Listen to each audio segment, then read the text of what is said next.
B'investiment ta' €9,000,000 tnediet skema li tgħin lill-għaqdiet sportivi jinvestu f'enerġija alternattiva.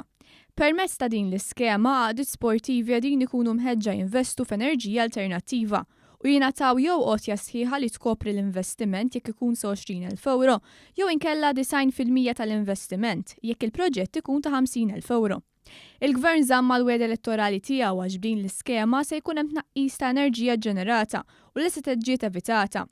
Bl-organizzazzjoni sportiva tkun qed ittejjeb l-operat tagħha u dan jissarraf ġid tal-isportivi membri tagħha.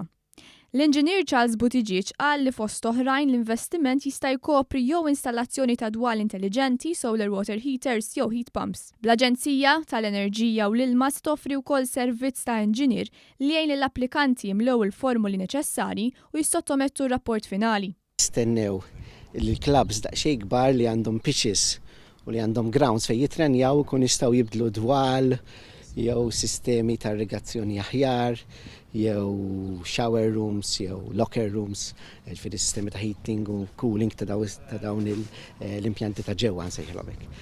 Imma wkoll kif sejma tajjeb il-Ministru lan mhuwiex li noqtu l-kbar biss, imma anke żgħar klabs żgħar jistgħu jagħmlu investimenti iżgħar again bħal pereżempju solar heater jew heat pump. Il-Ministru għall-Enerġija Joe Mizzi qal li l-investimenti li saru li qegħdin isiru qed iservu sabiex jiżguraw li l-konsumatur ikun ipprovdut b'enerġija sostenibbli, sigura u affordabbli. Il-snin li għaddew sar diversi investiment fl Malta u set naraw li nsaħħu il-network li hija xi ħaġa importanti fil-fatt 80 miljun investiment fin-network importanti għal xaħna mbagħad l-enerġija mhux niġġenerawha biss imma waslu wkoll. Is-Segretarju Parlamentari għall-Isport Clifton Grima saħaq li din l-iskema se tkompli tagħti għajnuna lill-għaqdiet sportivi biex jirrikorru għall-enerġija alternattiva.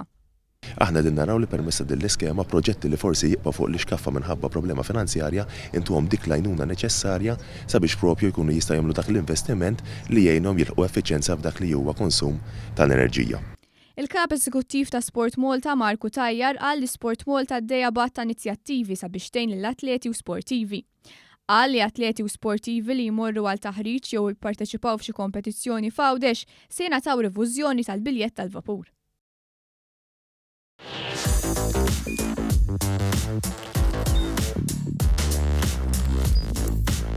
Idħol fuq one.com.mt u hemmhekk tista' tara l-programmi kollha li jxandru fuq One permezz ta' One Play.